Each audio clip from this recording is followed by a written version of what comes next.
Assalamualaikum warahmatullahi wabarakatuh. Linabil karimi wa alihi wa ashabil kiramil fatihah.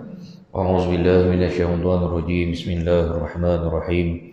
Alhamdulillahi rabbil alamin, arrahmanir rahim, maliki yaumiddin. Iyyaka na'budu wa iyyaka nasta'in. Ihdinas siratal mustaqim. Siratal ladzina an'amta 'alaihim ghairil maghdubi 'alaihim waladdallin. Amin. A'udzu billahi minasyaitonir rajim. Bismillahirrahmanirrahim. Alhamdulillahi rabbil alamin wassalatu wassalamu ala sayyidina Muhammadin asyrafil anbiya'i wal mursalin wa ala alihi wa sahbihi ajma'in. Allahumma faqihna fid din wa 'allimna ta'wil wa hdina ila siratikal mustaqim.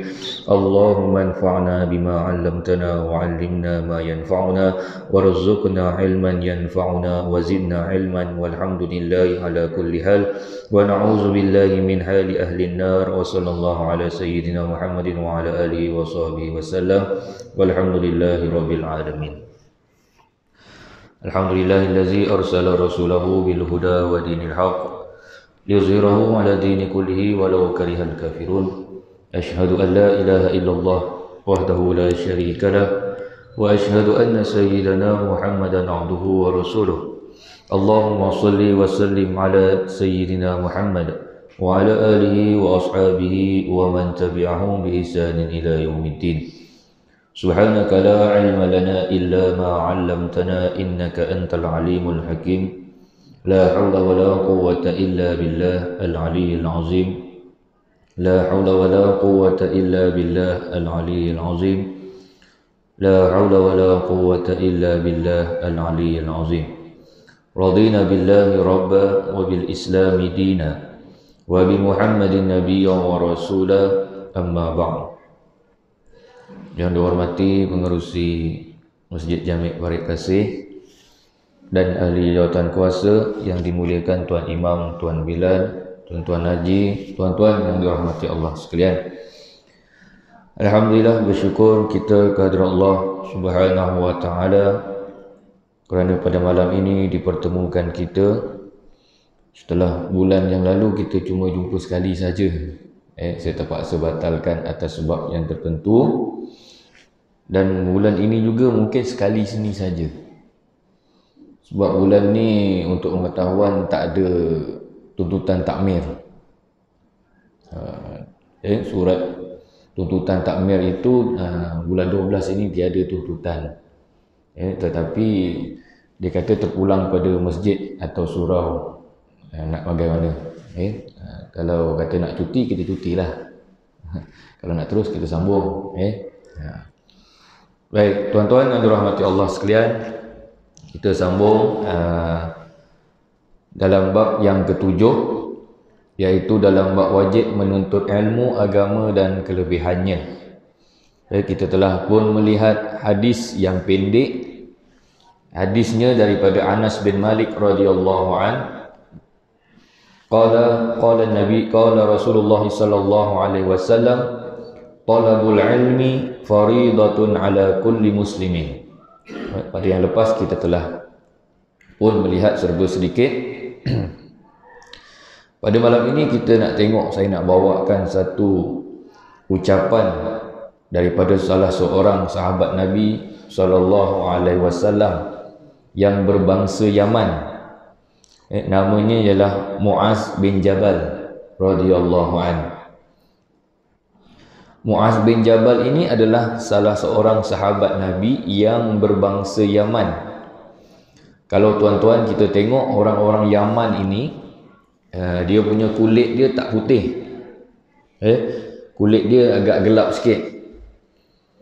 Macam kita jugalah agaknya. Kita pun taklah putih sangat pun. Kita ni pun gelap-gelap macam itulah.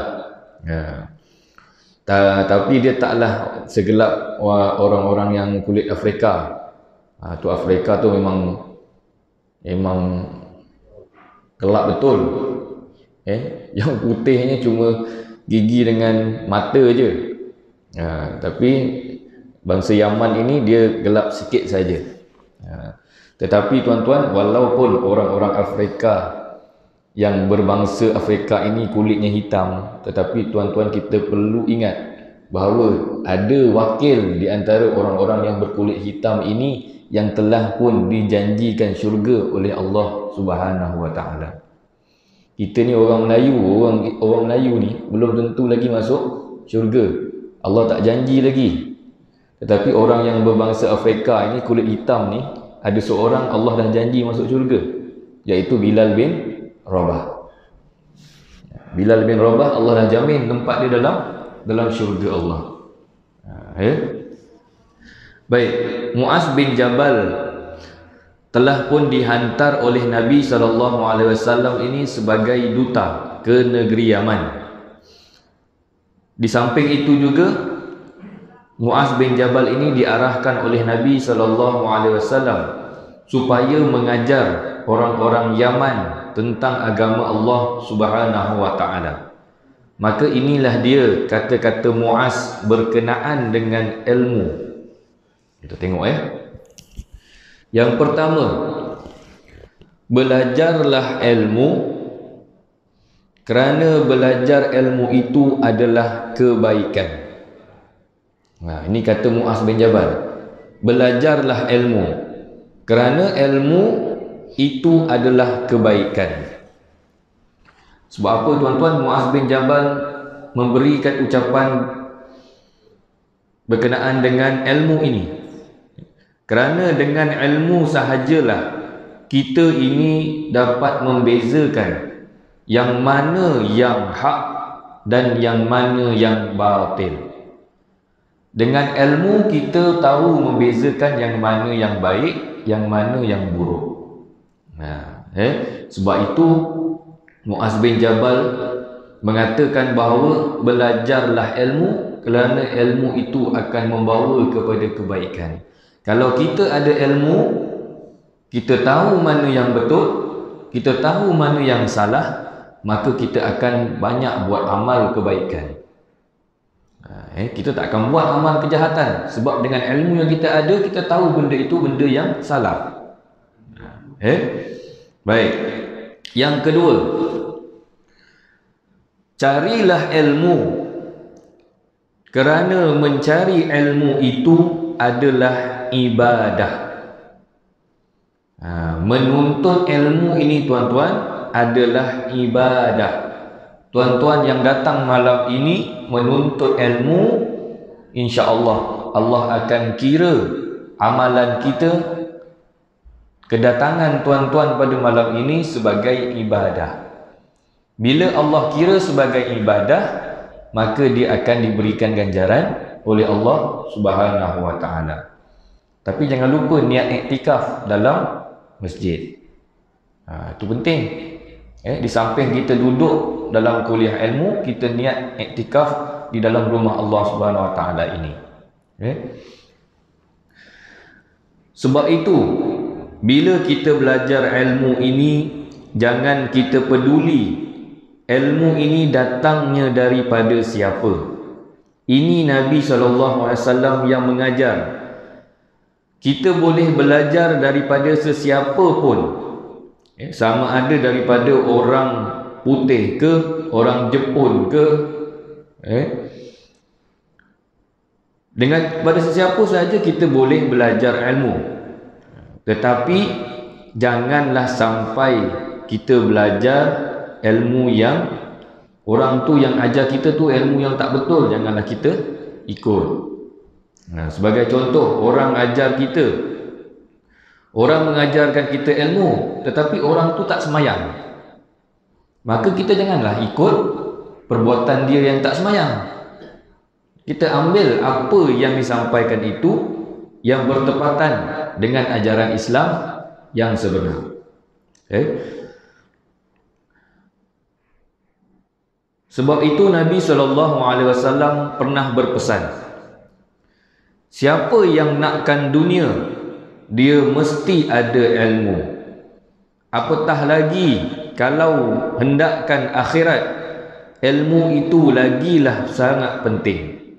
Begitu jugalah kalau hendakkan kedua-duanya sekali, mesti juga mempunyai ilmu. Kalau kita nakkan kebaikan hidup di dunia, kita perlukan ilmu. Kalau kita nak kejayaan hidup kita di akhirat, kita juga perlukan ilmu. Kalau kita nak bahagia dunia dan akhirat, sangat-sangat mementingkan, sangat-sangat memerlukan kepada ilmu. Nah, tu dia tuan-tuan.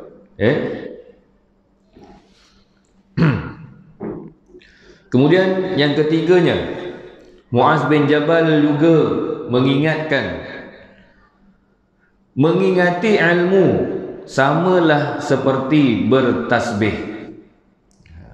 Tidak kiralah ilmu apa pun, sama ada ilmu Al-Quran, ilmu perubatan dan sebagainya, asalkan dengan ilmu itu kita boleh memajukan masyarakat dengan berlandaskan Islam dan akidah, itu lebih aula kerana amat dicintai Allah Subhanahu wa taala. Maksudnya ilmu yang boleh memanfaatkan manusia, bukannya yang melingkupkan. Kalau ilmu yang merepek ini, dia tak akan jadi tasbih. Kalau ilmu yang baik ini, dia akan jadi tasbih. Kemudian yang keempatnya, menyelidiki ilmu samalah dengan berjihad. Kita jangan buat tak tahu tuan-tuan. Sebab apa tuan-tuan? Sebab orang-orang yang banyak melakukan penyelidikan, orang-orang yang banyak melakukan kajian-kajian, mereka inilah orang-orang yang banyak ilmu, berbanding dengan kita ni yang datang cuma dengar sahaja. Tuan-tuan bayangkan, ada beza tak kalau orang yang baca Al-Quran dengan orang yang mengkaji Al-Quran? Dia ada beza. Orang yang membaca Al-Quran, dia sekadar membaca tanpa dia memahami apa yang disampaikan pada ayat yang dibaca. Kalau orang yang membaca dan juga orang yang mengkaji Al-Quran, dia akan baca ayat tersebut dan dia akan mengkaji ayat itu berkenaan dengan apa dia. Ada beza tuan-tuan.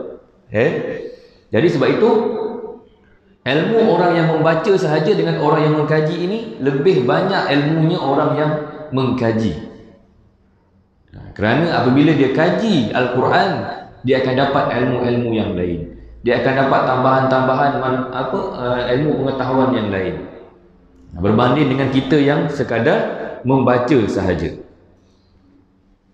Seterusnya yang ke-5, mengajar kepada orang yang tidak tahu itu adalah sedekah. Maknanya tuan-tuan, saya sampaikan kepada tuan-tuan ilmu pada malam ini, maknanya saya sedang bersedekah. Bersedekah ni bukan duit je, bukannya bersedekah ni harta sahaja. Dengan ilmu ini juga, kalau kita sampaikan kepada orang lain, dia juga akan dikira sebagai sedekah. Bukan sahaja senyum, senyum manjang sedekah. Namun kenapa senyum je? Aku tengah sedekah ni. Tak sudah-sudah jumpa orang senyum. Kemudian memberikan kepada yang berhak itu adalah taqarrub ilallah. Bila kita memberikan ilmu kepada orang yang berhak menerimanya, ini tandanya kita menghampirkan diri kepada Allah Subhanahu wa taala. Dengan ilmu tuan-tuan yang tuan-tuan dapat, menjadikan diri kita ini lebih hampir, lebih dekat kepada Allah. Jangan dengan ilmu yang kita ada ni kita rasa sombong. Sepatutnya dengan ilmu yang kita ada ini, kita lebih mendekatkan diri kita kepada Allah. Sebab kita dah kenal, kita dah tahu apa dia agama, apa dia Islam, apa yang Allah perintahkan, apa yang Allah larang, kesemuanya kita dah tahu. Jadi sepatutnya kita ini lebih mendekatkan diri kepada Allah Subhanahu wa taala. Kemudian yang seterusnya, yang keberapa ni? Ke-5, 6, 7 lah. Tak kira. Ilmu itu adalah kawan ketika kamu keseorangan. Ilmu ini adalah kawan kita, peneman kita, tuan-tuan. Cuba kita perhatikan orang-orang yang menghafal Al-Quran, orang-orang yang hafiz Al-Quran, orang-orang yang banyak berzikir, orang-orang yang banyak bertasbih kepada Allah Subhanahu wa taala, orang-orang yang banyak berselawat ke atas Nabi sallallahu alaihi wasallam. Ketika mana dia duduk sahaja pun, dia duduk je pun, mulutnya itu tak berhenti daripada berzikir. Mulutnya itu tak berhenti daripada berselawat ke atas Nabi. Sebab dia tahu ilmu yang dia ada. Dia faham bahawa kalau berzikir kepada Allah ini, memperbanyakkan berselawat ke atas Nabi ini, Allah akan berikan ganjaran yang banyak. Jadi apabila dia duduk sahaja, dia akan bertasbih. Apabila dia duduk sahaja, dia akan berselawat ke atas Nabi. Sambil dia tengok TV, tuan-tuan, dia boleh berselawat. Dia boleh berzikir. Sambil dia bawa kereta, dia boleh berzikir. Jadi sebab apa, tuan-tuan? Sebab dia tahu, dia ada ilmu. Dia dengar apa yang orang sampaikan, apa yang ustaz sampaikan. Oh, kalau banyak berzikir kepada Nabi SAW, banyak berselawat ke atas Nabi, kata Nabi, dia akan bersamaku di akhirat nanti. Di dalam syurga akan bersama-sama dengan Nabi. Dia tahu tentang itu, maka dia memperbanyakkan selawat ke atas Nabi. Dia takkan buang masa dia dengan duduk saja. Duduk tengok TV. Tengok TV pun boleh dapat pahala, tuan-tuan, berzikir. Ni tak. Kita ni kalau tengok TV ni memang tengok betul-betul. Tak boleh buat kerja apa dah, syok sangat dah. Lebih-lebih lagi tengok bola. Ni sekarang ni musim orang berjaga malam ni. Musim orang berjaga malam. Kerana bola sepak, dia boleh bangun pukul 2 pagi, pukul 3 pagi. Tetapi kalau bab qiyamul lail ni, masjid buat qiyamul lail, tak bangun-bangun. Contoh, musim bola sepak ni boleh automatik pula dia bangun sendiri tu, pukul 3 pagi, 2 pagi, 3 pagi. Sebab nak tengok bola sepak. Dia tengok bola ni boleh, tuan-tuan, pukul 3 pagi, 4 pagi bangunlah. Bangun nak tengok bola tu, sambil-sambil kita tengok bola tu, kita selitkanlah sikit dengan perkara-perkara yang boleh memberikan kita pahala. Sementara nak tunggu bola sepak tu mula, semayanglah sunat dulu. Kan? Tak dapat semayang sunat sunat tasbih ke apa dan sebagainya itu, solat sunat hajat ke, semayanglah sunat-sunat, solat sunat biasa je. Lepas tu tengok bola. Sambil tengok bola tu boleh pegang tasbih, boleh je zikir. Nampak pun bola tu masuk gol, nampak. Sambil kita berzikir pun kita nampak bola tu masuk dalam gol. Kemudian dah habis bola, jangan tidur, tuan-tuan. Isi mula dengan baca Al-Quran. Sementara nak tunggu waktu subuh. Dia kalau bola tu habis pukul 4 lebih, kalau dia tidur, saya berani jamin subuh dia, subuh gajah, lepas. Dah halang-halang dah, kata orang tu nak bangun tengok bola. Itulah dia yang kita boleh buat amalan-amalan untuk kita dapat manfaat. Tengok bola pun dapat, pahala pun dapat. Boleh, tuan-tuan. InsyaAllah. Ni ramai peminat bola sepak ni. Dalam ni saya tengok juga, tapi taklah tengok malam-malam, tak tengok. Sebab kita bekerja kan, pagi esok nak bangun.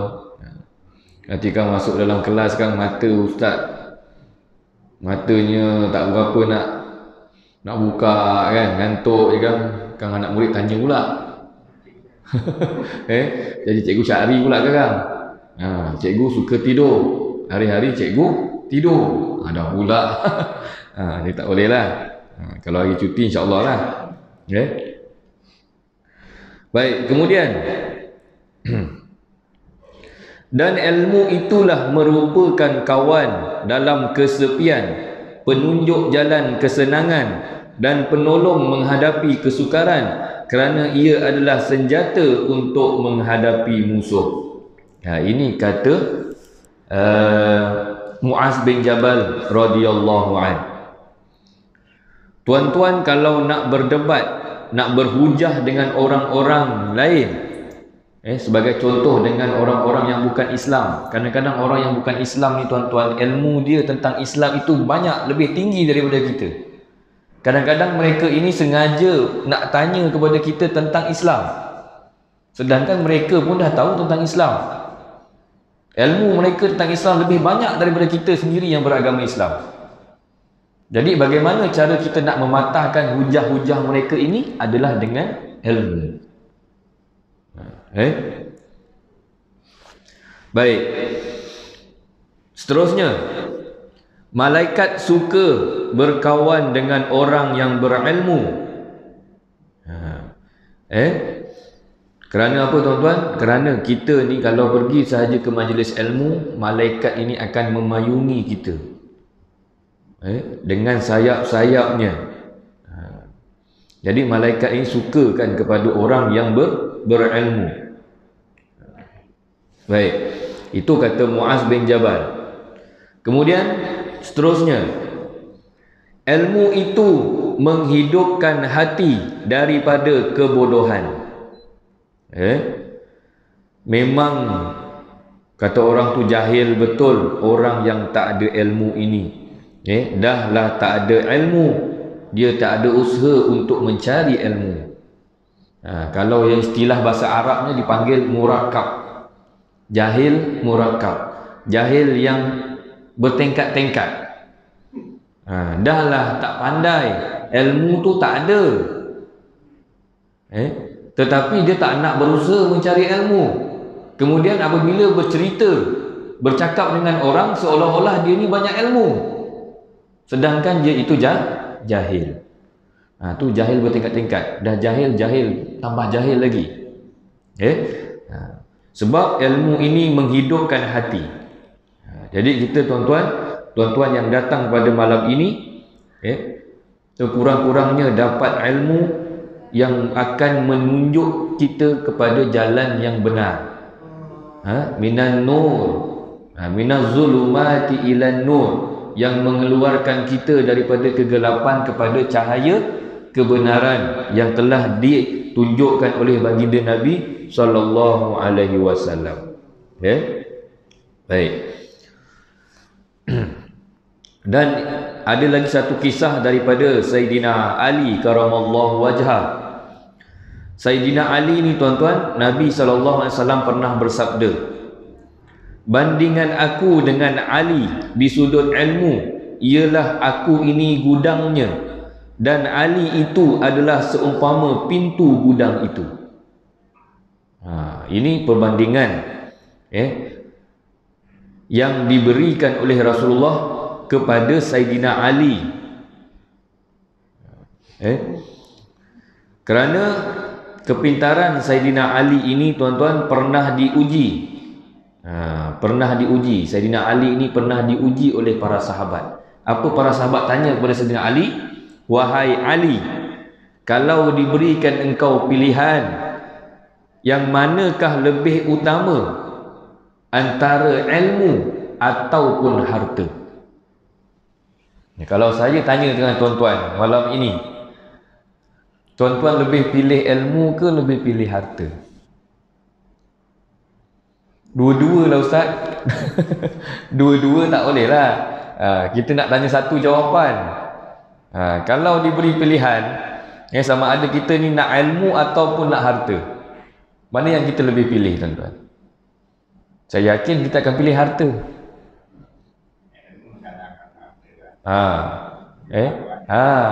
Kalau orang yang tahu tentang kepentingan ilmu, dia akan memilih ilmu.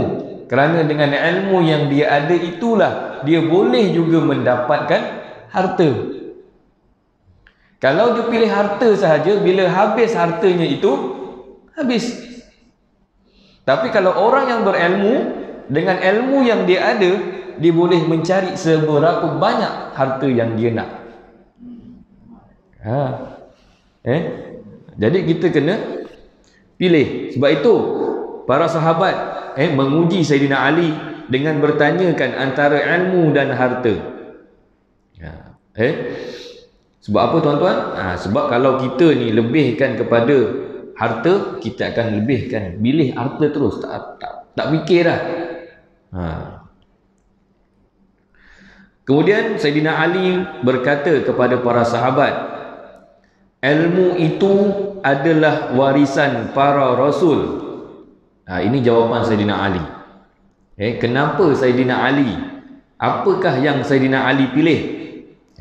Sayyidina Ali berkata, ilmu adalah warisan para rasul, tetapi harta pula adalah warisan Qarun. Orang yang banyak harta tuan-tuan dekat dunia ni, Qarun. Qarun ni tuan-tuan, harta dia kalau kita baca kitab sirah, harta dia terlalu banyak tuan-tuan. 2/3 dunia ini boleh katakan harta dia. Qarun, banyaknya hartanya. Maka elok lagi ilmu daripada harta. Dan kata lagi Sayyidina Ali, elok lagi ilmu daripada harta, kerana ilmu menjaga kamu, adapun harta kamu kena jaga dia. Betul tak tuan-tuan? Dengan ilmu yang kita ada, ilmu ini akan menjaga kita. Jangan buat benda ni salah, ilmu itu jaga kita. Tetapi kalau harta yang banyak yang kita ada, kita susah, kita kena jaga harta pula. Supaya jangan ada orang curi. Kalau kurang sikit harta, dia dah pening kepala dah. Dah kurang harta aku ni. Dia pula yang jadi penjaga harta. Sedangkan orang yang berilmu, ilmu ini yang akan menjaga kita. Itu kata Sayyidina Ali radhiyallahu anhu. So apa tuan-tuan? Sebab ilmu ini adalah bersangkut paut dengan segala amal ibadah kita. Nak sembahyang kena ada ilmu, nak puasa kena ada ilmu, nak mengambil, nak mengangkat wudu pun kena ada ilmu. Jadi kalau tak ada ilmu tuan-tuan, dari mana datangnya ibadah? Sebab itu ilmu lah yang kita kena cari, bukannya harta. Kerana apabila kita mencari ilmu, insya-Allah Allah akan permudahkan urusan-urusan kita yang lain, termasuklah urusan-urusan kita dalam mencari harta. Tapi ilmu ni, kalau kita nak cari ilmu berkenaan ilmu nak cari harta ni, kena betul lah. Jangan cari ilmu yang salah. Bagaimana cara nak mendapatkan harta yang banyak? Itu yang adanya rasuah, itu yang adanya penyalahgunaan kuasa dan sebagainya. Disebabkan tak ada ilmu lah, ilmu yang tak betul, itulah yang berlakunya perkara-perkara yang salah untuk kita mencari ilmu. Secara kesimpulannya, apa yang nak disebutkan ialah besarnya peranan ilmu dalam mendidik manusia. Sebab itu orang yang berilmu dihormati oleh masyarakat. Tuan-tuan, kalau kita nak berilmu ni tuan-tuan, berdampinglah dengan orang yang berilmu. Jangan berdamping dengan orang yang tak ada ilmu. Sama juga dengan perumpamaan. Kalau kita nak berbau wangi, kawanlah dengan orang yang berbau wangi. Kalau kita kawan dengan orang yang berbau busuk, kita juga akan berbau busuk. Tuan-tuan tengok tak orang yang ada ilmu pada zaman dahulu, ni cerita zaman dahulu lah, ni zaman-zaman Tok Haji dulu. Kalau sebagai contoh, dekat kampung, siapa yang paling dihormati di satu kampung dulu? Siapa orang yang paling dihormati? Orang semua hormat dia di kawasan kampung? Imam. Dulu imam ini sangat dihormati oleh orang kampung, kerana bagi mereka imam ini ilmu agamanya lebih tinggi. Isteri baru lahirkan anak, orang pertama yang dicari siapa tuan-tuan? Tok Imam. Isteri dah bersalin ni, dah bersalin, dia pergi cari siapa? Tok Imam. Tok, ada tak nama yang sesuai Tok, yang saya nak letakkan nama ke anak saya ni? Tanya siapa? Tanya Imam. Kerana pada ketika itu imamlah orang yang paling berilmu. Sekarang ni tuan-tuan tak boleh. Anak baru lahir, cubalah kita nak letakkan nama. Atuk dia letakkan nama untuk cucu dia. Agak-agak mak bapak dia bagi tak? Tak bagi. Bapaknya tu ustaz katakan, atuknya tu ustaz lah katakan, atuknya tu ustaz. Bila dia dapat cucu, tak adalah anak dia tanya pula, "Yah, ni cucu ayah ni, nak bagi nama apa?" Tak ada tuan-tuan. Tak ada. Sebab apa? Sebab orang-orang sekarang ini, bila mana anak itu baru lagi, dalam perut lagi, belum keluar lagi, nama dah ada dulu dah. Dia dah ada nama. Kalau dia keluar je anak tu, dia lahir saja, dah ada nama dah. Sebab mak bapak dia dah letak dulu dah. Saya ingat dulu, macam bapak saya, dia, adik saya yang perempuan 2 orang, adik perempuan saya 2 orang. Saya ingat bila mana adik saya itu dilahirkan, ketika itu kedua-dua nama adik perempuan saya ini, ayah saya telefon seorang guru yang telah pun meninggal, Tuan Guru Nek Abdul Aziz Nikmat. Bapak saya ingat, dia telefon, dia tanya, "Tok Guru, saya ni dapat anak, apa nama yang sesuai nak letak?" Dia tanya, "Laki ke perempuan?" "Perempuan," dia cakap. Adik saya yang nombor 4, dia berikan nama Asma. Pendek je. Kemudian adik saya yang kedua pun sama juga, telefon dengan Tuan Guru, dia beri nama Hafsah.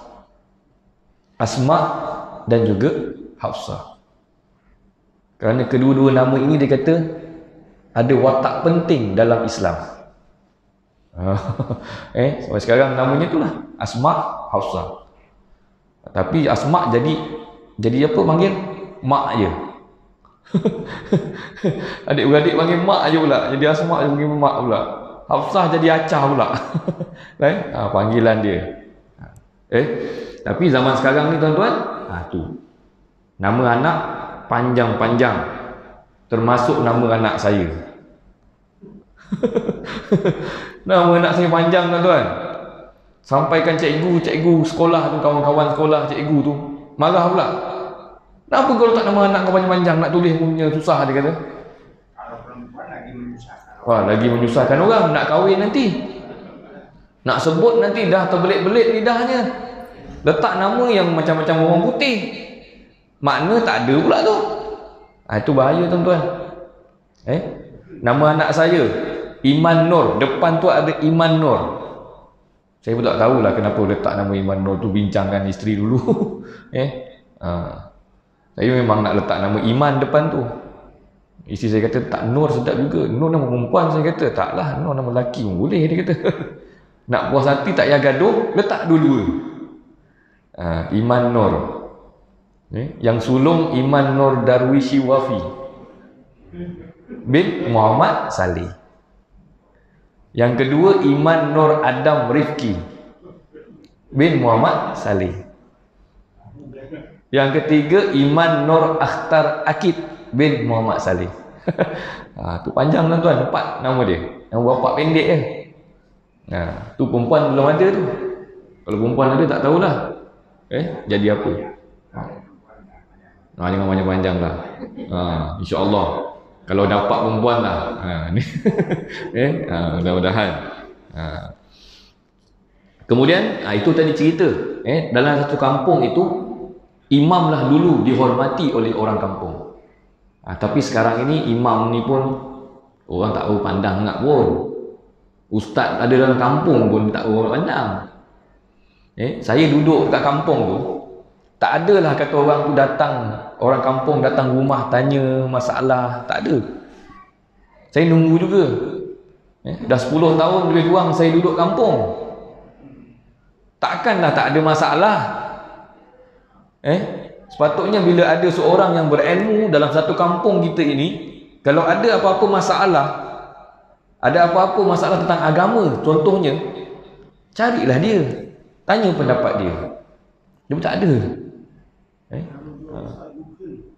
Dia Google je sekarang ni. Dia ada ustaz Google, ustaz baru. Dia tak perlu jumpa ustaz dah. Dia cuma perlu telefon, picit, dapat jawapan. Itu yang banyak salah faham tu. Baik.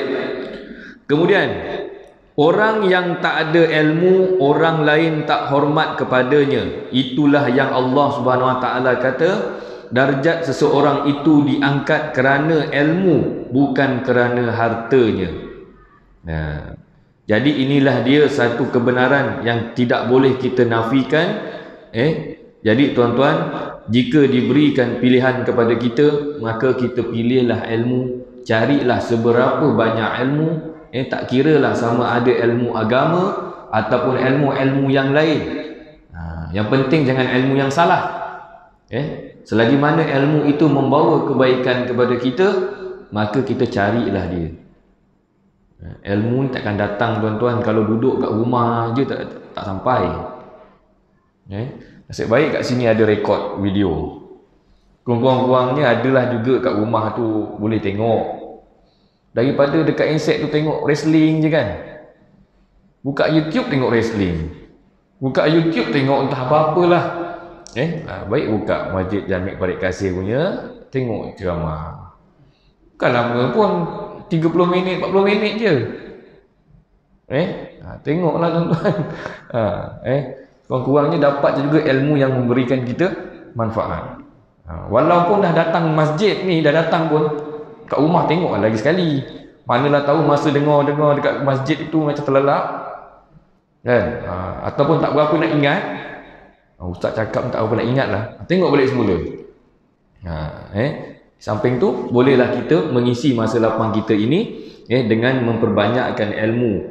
Menuntutlah ilmu, kerana dengan ilmu lah akan menjamin keselamatan kita di dunia dan di akhirat. Kemudian bukan dengan itu saja, masuk sikit dengan ilmu jugalah tuan-tuan, kita dapat mengetahui tentang hukum hakam yang terdapat dalam Islam. Mana dia yang wajib, mana dia yang sunat, mana dia yang makruh, mana dia yang harus, mana dia yang haram. Dengan ilmu. Dengan ilmu. Bab-bab ini tuan-tuan, kita memerlukan kepada ilmu supaya benda yang kita buat ini, kita tahu apa hukumnya. Contohnya ialah, sebagai contoh, seperti ibadah haji, ia adalah wajib. Ibadah haji ini adalah wajib. Yang tidak hal, maksudnya haji ini memang wajib, tetapi apabila kita tak berharta, kita tak ada kemampuan untuk pergi menunaikan haji, ketika itu kita meninggal dunia, kita belum pergi haji ni, sedangkan haji itu termasuk dalam rukun Islam, wajib kita tunaikan. Tetapi disebabkan kemampuan kita, tak ada kemampuan kita nak pergi. Adakah kita tak pergi haji itu menyebabkan kita ni berdosa, tuan-tuan? Itu kita kena faham. Nak naik haji susah, haji dam senang. Haji yang tu nak pergi Mekah tu susah. Sekarang punya peraturan undang-undang, kalau sakit sikit je pun tak boleh pergi. Kalau umur 65 pun tak boleh pergi dah. Daftar sekarang dah mati baru nama naik. Itu yang kita tak pergi. Kawan saya ada pergi haji baru-baru ni 50,000 seorang. Seorang 50,000 package. Dia tak masuk tabung haji. Dia ikut ikut package lah. 50,000 seorang. Pergi laki bini, suami isteri 100,000. Itu pergi saja. Belum lagi tak termasuk yang lain-lain, perbelanjaan dia dan sebagainya. Anak-anak yang dia tinggalkan tu nak kena bagi juga duit belanja. Agak-agak lah tuan-tuan, kalau 100,000 tu 50,000 lah, 50,000 lah. Kita nak pergi sendiri lah 50,000. Agak-agak boleh dapat tak 50,000? Jadi tuan-tuan yang dirahmati Allah, jam pun dah berbunyi, menandakan tamat waktu untuk berhenti.